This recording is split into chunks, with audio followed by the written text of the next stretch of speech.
My name is Surbi and I am back with the next video in the series. Those of you who don't know me, I am a foreign trained lawyer in Canada. I went to law school in India. I did my LLB, BA LLB 5-year integrated program from Nirma University, Ahmedabad, and then I decided that I wanted to move to Canada and practice law here. So I took admission in I'm sorry. I took admission in University of British Columbia's Master of Law Common Law program, and that is how I completed my NCA program. I know it's always if you're a foreign trained lawyer like me who wants to come here, I understand that this process is very overwhelming. It's confusing. There's always too much information. So I decided to start this whole series where I will be sharing my experience through the NCA process, and I'm hoping that it would help some of you make informed decisions and in fact better decisions than I did. But let's dive into it.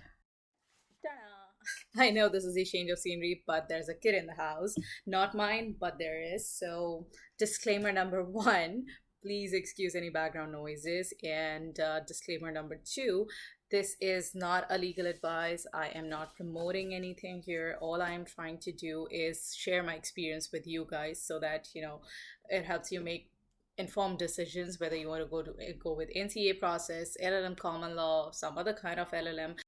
And what I'm going to do today is I have six criterias. Actually, this is six. I have six criterias where I'm going to compare NCA exams and LLMCL. First being cost, then location, exam pattern, difficulty of the exams, and then timeline to apply for the process, and last one is the duration of the process. So let's start with the most important one, that is cost.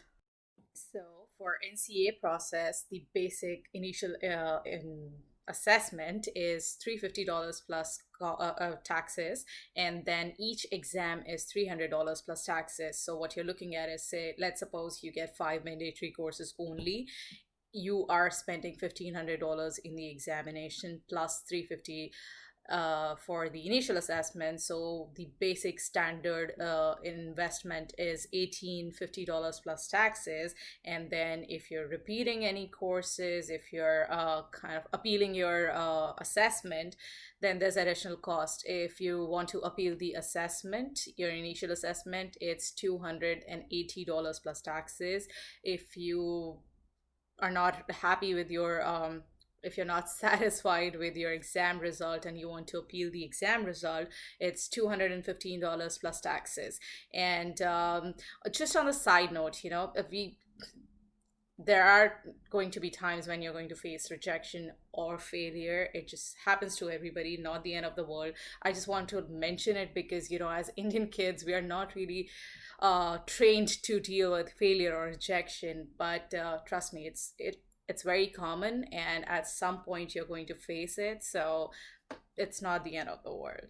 Moving on, cost for the LLMCL program is it ranges from $30,000 to $67,000.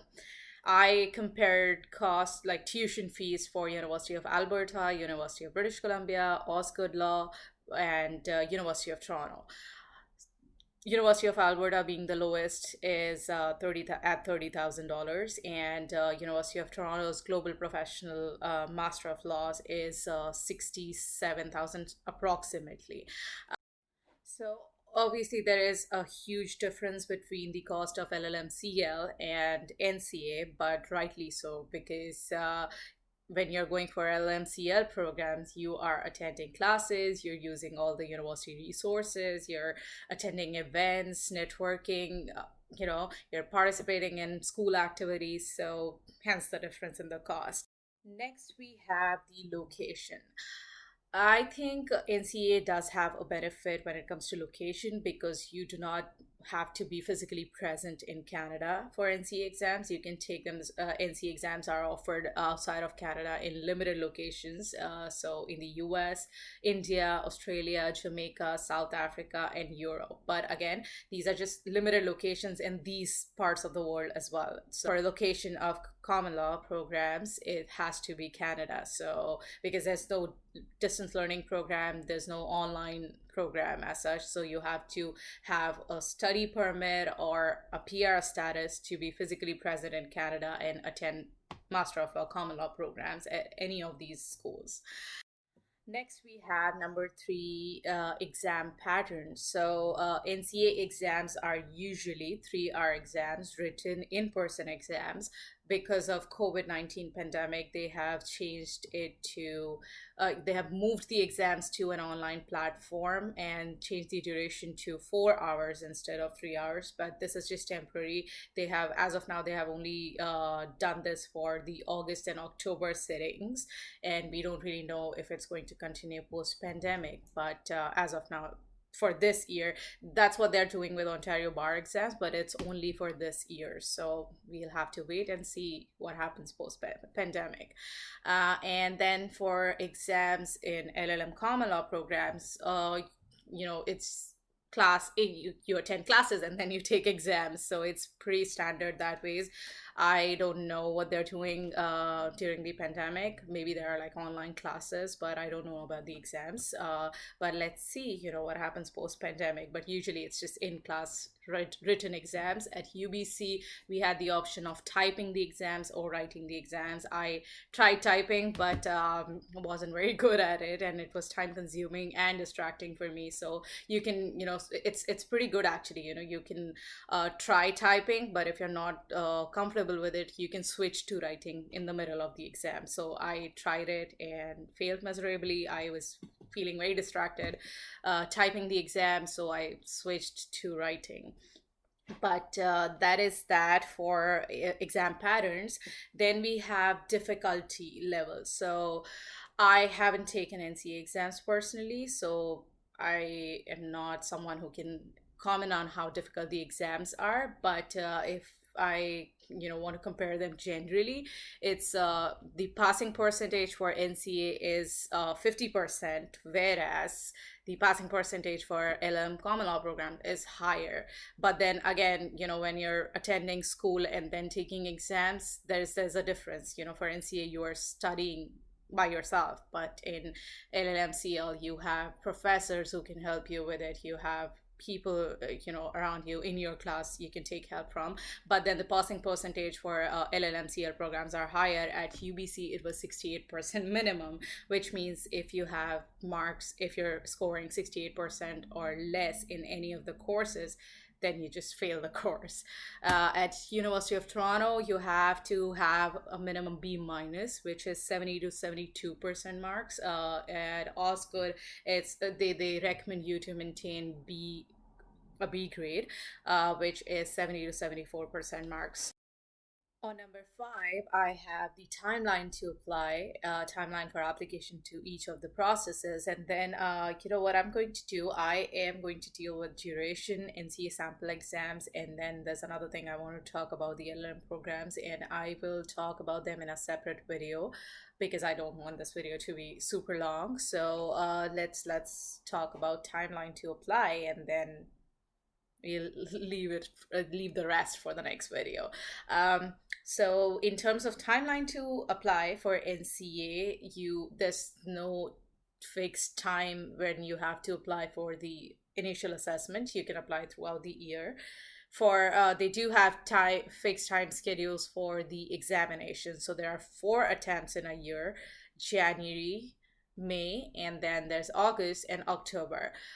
You can register for each exam 3 months prior to the exam sitting. That's when the registration opens. And then for rewrites, it's actually important to mention here that let's say you take the January exam and you're not able to pass that exam, you cannot take the exam, you cannot rewrite the exam in the very next sitting, which is in May. You have to wait until August to take the rewrites.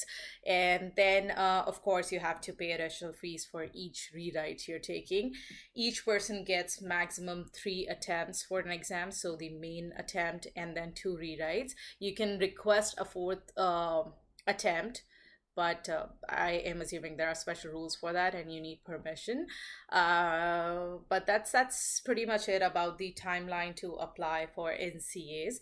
For LLM common law programs, of course, there's a timeline. So the admissions open usually sometime in August, but it's different for different universities. They have different application timelines for programs. What I know is UBC starts their they start taking applications in August, and then it runs up to November or December. It really depends when it ends, what timeline they set for closing the applications. For Osgoode and LLM, GPLLM at University of Toronto, you can still apply earlier in the same year when you want to start the program, and then for same is for the University of Alberta.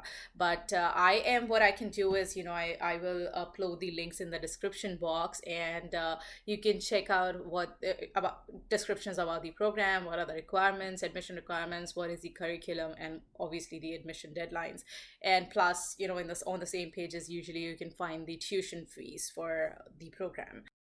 So yeah, guys, I think that's it for this video. I am going to discuss the duration of each process and the where to find NCA sample exams, and also I wanted to talk about LLMs with specialization. So I'm keeping all of that for the second video. So thank you for sticking around, and make sure you check the second part of this video. And until then, take care. Bye.